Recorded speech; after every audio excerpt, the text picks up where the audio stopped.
Oh, I'm on already. Facebook is giving me the, okay, this is a real-time update. Yesterday, maybe it helped for me to show you a little bit. Now look at this. I just posted all my posts. Look, warning, this message contains blocked content. Your message couldn't be sent because it includes content that other people on Facebook have reported as abusive. That's me sharing the post that you just saw. One of my websites, out of all the little links you see, one of them says that. And it's been that way now. So that teaching was considered abusive. And this is just one that this is not this site I even threw just a different name, Corpus Outreach, that's Weebly.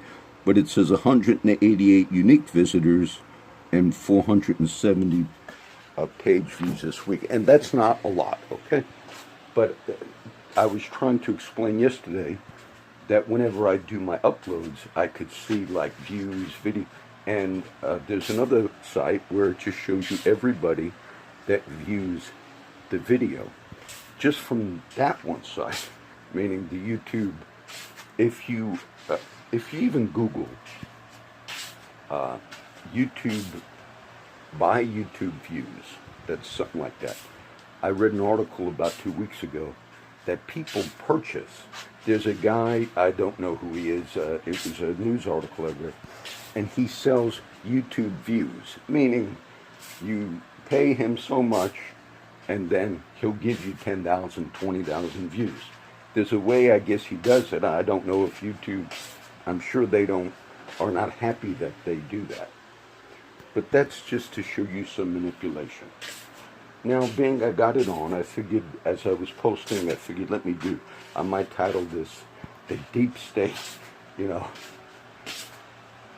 This week, when you saw me on Facebook, you saw me share those links, those news links last night. Some of you might think, like, I think one was from the Federalist or whatever. That I don't really, it's probably the first time I saw that site in months. But I wanted to Google the Papadopoulos case. And what I was going to share what the Kohler Times said to show you the manipulation. When I read that editorial on the from the Kohler Times yesterday, it talked about how one of the Trump guys by the name of Papadopoulos was sentenced for Russian collusion case. And if you read the article, it actually said, what was the crime? He lied to the FBI about what? And the article in the Kohler Times, even though they tried to give you their agenda, it actually said, it was a USA Today article, and the Kohler Times page had it. It said he lied about contacts that he had with people that he thought were Russians and had Russian information about the emails. Well, you think the Kohler Times could have explained, wait a minute, he had contact with people that he thought were real Russian collusion people.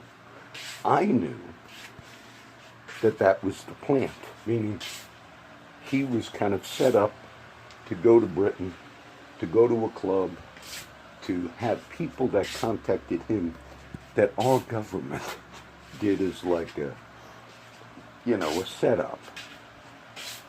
And then to see if he would, then later, when they interviewed that man, Papadopoulos, they asked him, did you speak to anybody that's such a scam that they did that? And that's part of the investigation of Mr. Mueller. This week you had in the newspaper, I think it was the Washington Post. Understand, all of this is not so much a big joke. You actually had a story in a reputable newspaper, in two of them actually, New York Times. And the story said, the title was, "The Sleeper Cells Have Awoken in the Trump White House." That's an amazing title that a major newspaper would admit and use the term, "the sleeper cells have awoken." They were referring to a New York Times op-ed published anonymously from a so-called person within the Trump White House, or a senior level administration official, who basically said, we are behind the scenes hiding national intelligence information from Trump. We are behind the scenes helping you, the country, from what you really want. And so in order for us to prevent Trump from doing all these things in his state of, he's dementia or whatever, how they're portraying it, we, don't worry, public, we are actually secretly behind the scenes. That was the New York Times op-ed. And though, if that's a true thing that New York Times claims, that is really a scandalous thing. That they would say, we're in here, we're in the White House, we hide papers, they put national intelligence about war or whatever. If we see it on his desk, we grab it and we hide it. Now, say if something serious does happen with the Syria conflict, and we have to be, so we have unelected people that are doing that. And so, what I wanted people to see when you see me talk about all that, and the term deep state, they kind of, it's interesting because the media made fun of the deep state. Like, oh, there are not people behind the scenes. But obviously there are people behind the scenes. People that, I find it really a sham that the media had that. I mentioned about that as top news. There's a conviction. The first person sentenced, really the first conviction, if you will, and plea in the Russian collusion. You had Mr. Manafort and other people, and it was on the top pages of CNN websites in all the last few days. And the public would think, oh, wow, the conviction. And then I explained it to you. It was kind of a setup thing. And even the USA Today and Cohen Times, they slipped by saying he lied to the FBI about people that he thought had information about the Russian, the emails, hacking. Well, how did he think they had him? Because he was a FBI setup, sting operation that they did on him. And then when I read his repentance in the article, it said he admitted. And it was like Mueller said, your crime, sir, you never lie to us. You never use deception to us. Yet your very foundation of what you did in that man's case, no big thing, 14 days in jail, was deception and lies and manipulation. So I figured I'd do this quick little video because I'm still doing some work. Later you'll see the Sunday sermon video. But maybe it was helpful for you to see a little bit behind the scenes. That's why I showed you some of those screenshots, if you will. All right? It's not so much like, it's a manipulation that upsets me. When you see manipulation, when you see, if you will, rogue at this stage, you could have a person in the country, some legal scholars actually question the whole special prosecutor mandate, that you could have some guy that's unelected. Half of the country is basically saying, we have seen this man, Mueller, act in corrupt ways and manipulative ways, and a lot of the people behind the scenes that were connected, that used opposition research, got into the investigation. About half of the country, I would say, believes it is indeed, at this stage, an unjust thing. And this man has got unlimited resources and power. And some people in the beginning thought, nah, let him do his investigation. And then we're seeing him hand over cases. Meaning if he finds something about Donald Jr. or Ivanka with her business or any of this, he then takes it and he hands it to prosecutors in the Southern District of New York. Meaning he might find in Ivanka's clothing thing that went bankrupt or went out of business 2 months ago, he might find something on Ivanka, something, and then what he does and says, well, it wasn't Russian collusion, but we found maybe they lied. Though you lied, though Mr. McCabe lied 4 times to his own FBI when they interviewed him. Are you leaking things? It also came out in these hearings the last few weeks that they, when they were grilling Mr. Bruce Orr, whose wife is Nellie Orr, and Congress was asking, are you yourselves, meaning are the FBI, leaking things to the media illegally? It is illegal for the FBI to leak secret information of investigations to the media, but they were doing that. Meaning they might leak something like, we have something on Ivanka, or anybody. It might not even be true. They will leak it to a news outlet. The news outlet will report on it in the newspapers. Then the FBI will then go to say, we need to investigate or get a FISA warrant.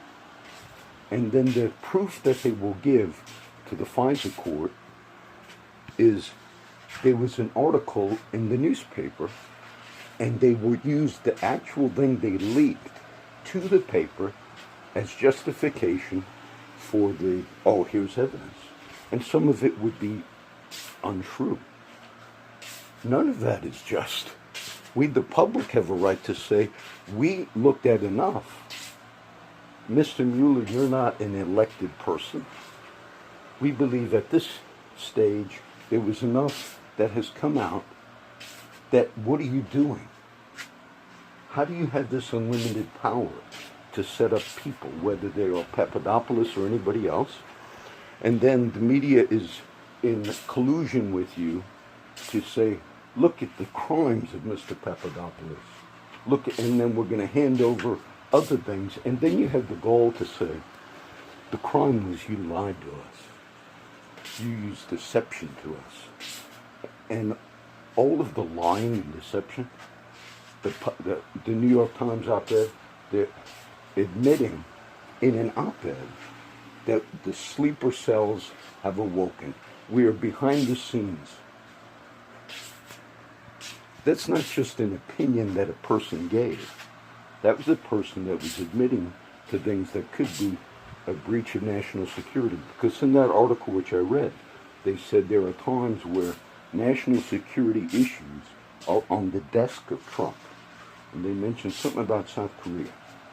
And they said, and we want to assure the public that we will take those things from him if we think he might do something that is not with our agenda or detrimental. But who are you to decide as unelected? We have too many unelected people and appointed people who we know their views, that at all costs we have to remove Trump. If it's doing deceptive things, if actually you need to give an account to the public. You know, I'll end it at that. I wanted you to see those few little things, a few little insights. I don't use deep state in the sense of how that word, you can be banned for using that word. But what I mean when I say that is people who feel like their agendas are good and just and right. And oftentimes people sincerely hold to those beliefs. But when you're dealing with a country that's divided, and maybe half the country said, we don't care, we voted for Mr. Trump because we wanted somebody in there that, we know he had problems and all. The media's actually reported, look at what a sham they are. One of the top stories online news the last 2 days was Michael Cohen, the lawyer for Donald Trump, who now is facing 5 years in prison. And it had nothing to do with Trump stuff. The media reported he now might be willing to break the agreement with the porn star Stormy Daniels. When a lawyer, Michael Cohen, came to a confidentiality agreement with women that Trump had affairs with, and they sat down in the lawyer's office and said, we're going to pay you, Stormy Daniels, $130,000, though it wasn't a crime that Trump slept with you. It's a crime against God. But by our laws, you're allowed to basically commit adultery. But we know that you're blackmailing us now because Trump's running for president. So I'm his lawyer, Michael Cohen. I'm going to sign an agreement. I'm going to facilitate an agreement between my client, Mr. Trump, who I represent, and you, Stormy Daniels. So for $130,000, you agree not to tell the story. Oh yes, thank you. But then she realized she can make a lot more money later. I want to get out of the agreement, not for some righteous cause, not for some Me Too movement. Just I could make more if I tell my story. All right. But now the media is, with an honest face, is telling you Michael Cohen might pull out of it. It's not his agreement to pull out of. It's a legal document that was agreed between Stormy Daniels and Donald Trump. Lawyers don't say, do you understand that? It's not the lawyer's decision who is now going to prison for 5 years. But the media reported bold-faced to you that Michael Cohen might be willing now to pull out of that agreement. You see, it's the constant lie. It's the constant manipulation. It's the Cola Times putting an article saying the crime of Papadopoulos was he didn't admit to the FBI that he had contacts with people who he thought were like the Russian agents. Well, wouldn't the average person say, well, wait a minute, who were they? Oh, they were the setup people that Mueller had in place. Well, shouldn't that be part of the story? So never forget, they are on a one-track manipulation. If they feel like they support somebody, they feel like they would cover up for all the corruption. If they feel like they're against a person, they will actually report things that are manipulative. So the journalism, the New York Times, I think, realized that they blew it with this anonymous op-ed. And then you can read the New York Times saying, our news division is different. It's separate. There's a firewall between our news division and our editorials division, op-ed page and all. And then the New York Times, some of the articles are like, we have no idea what the op-ed people do and their sources. Sort of like if we decide to investigate our own newspaper, we would have to go in, the news division would have to. All right. Later you'll see the teaching video. I still got work to do. The stab won't teach the scriptures now. But one of them is in James. It says, the wisdom that's from above is without partiality and without hypocrisy. You see a white president, a black president, a female president, a male president. You see wrongdoing. It's without partiality. You want to go after people because they're a different color, a different race, or it's without partiality. You say, I'll tell you this could be a word for some. I don't see how Christians, I am not a Republican, I am not a conservative, but one of the biggest issues of our time will be if you believe there's an accountability someday. And when you look at the abortion issue of late-term children being aborted in manners, if you Googled it, you would be shocked. You would be outraged to see those bodies. And any Christian that says, I either support abortion or I vote for the Democratic Party, I think you will give an account if you supported that particular agenda. Not whether you supported Republicans or Democrats or liberals or socialists or whatever. But I think if you had given voice to that thing, which is an atrocity, which anybody that would Google late-term abortion pictures, you could see the bodies, and you give voice to that. You say, well, I don't vote that way for that. I'll tell you, I think you give an account for that.